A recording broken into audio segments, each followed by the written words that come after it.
Colin Gray, the father of Apalachee High School shooter Colt Gray, was found guilty of second-degree murder and other charges after prosecutors argued that he ignored repeated warning signs and provided his son with the rifle used in the deadly attack. The September 2024 shooting claimed the lives of 2 students and 2 teachers, injured 7 others, and left an entire community traumatized. Your Honor, the defendant is confusing and conflating the evidence that was presented last week in the trial of Colt Gray. As disgusting as Marcy Gray's involvement in the TCC was shown in court, the very first phone call on October 1st, 2024, a month after the shooting, Colt Gray is heard directing her of how to access this TCC true crime community. He brings her into it after the fact. They're conflating the time periods when that happened. And they're also conflating his knowledge of her knowledge.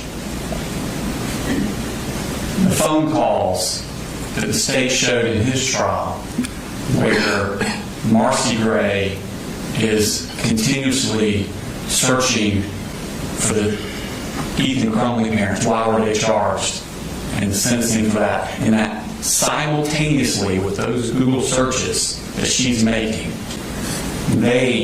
her and the defendant were making phone calls 6 in 1 hour simultaneously with her doing that.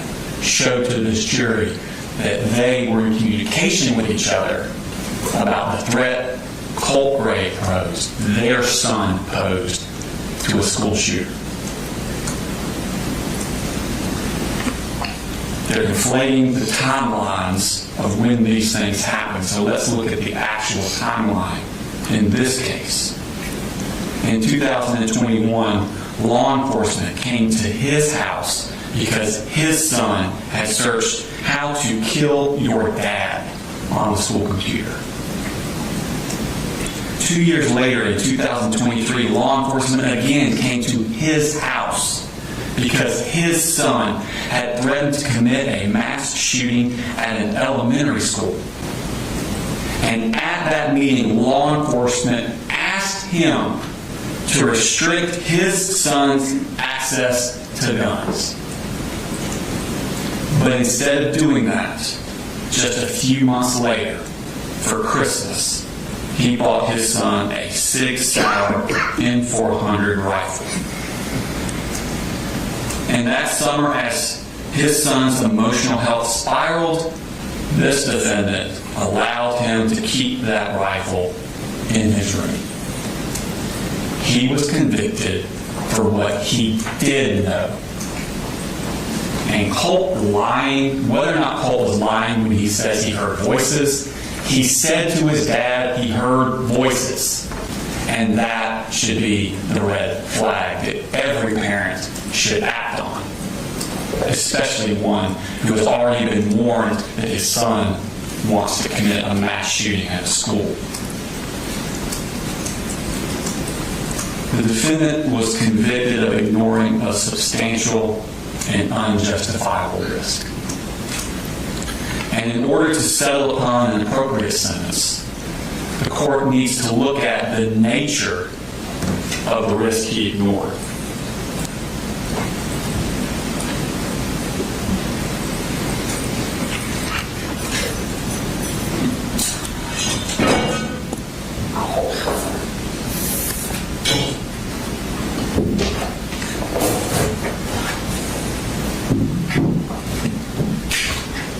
This is that risk.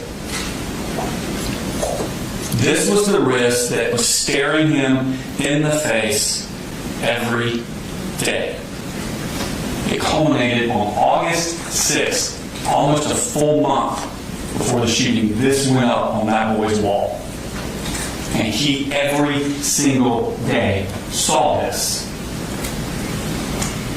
And this is the risk that stared him in the face.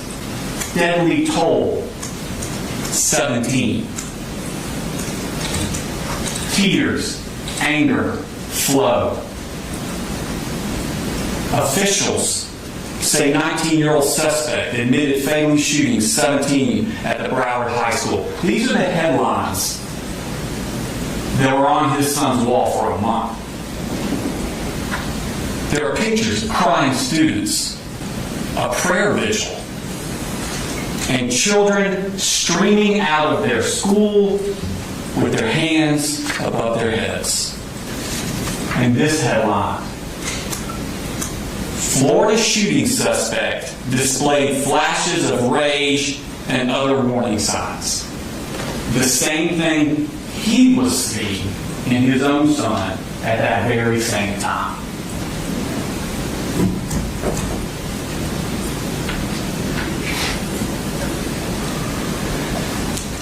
This was the risk he was ignoring, that there would be a mass shooting of children at a school. And he gave his son the exact tool he would need to accomplish this.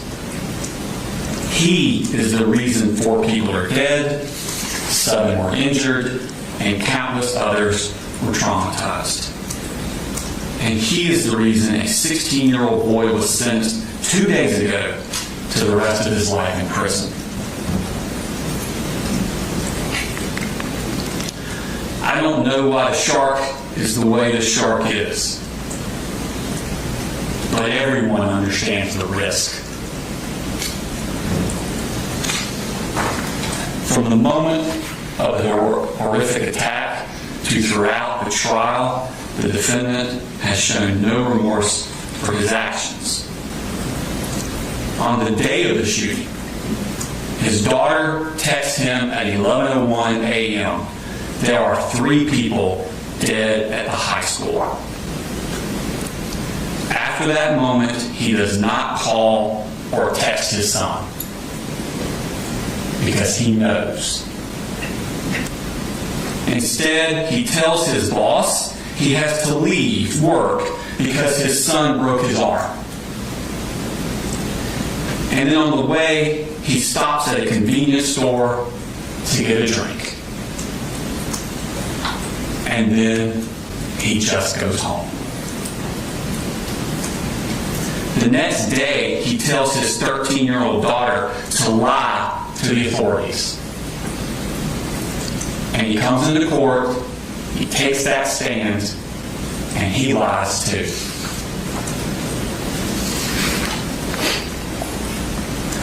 Others became heroes that day. Christian Angulo, after being shot in the chest, managed to close the door to stop the shooter from coming back in. Ronaldo Vega, after being wounded himself, threw desks and chairs to barricade the doors and protect his classmates. Coach Aspinwall and Coach Phoenix, as well as Ms. Irving, all moved towards the gunshots to try and help and intervene. A young man named Landon Adams, when Taylor Jones was struck in the leg in that room, Landon crawled over to her and held her hand, comforting her until help could arrive.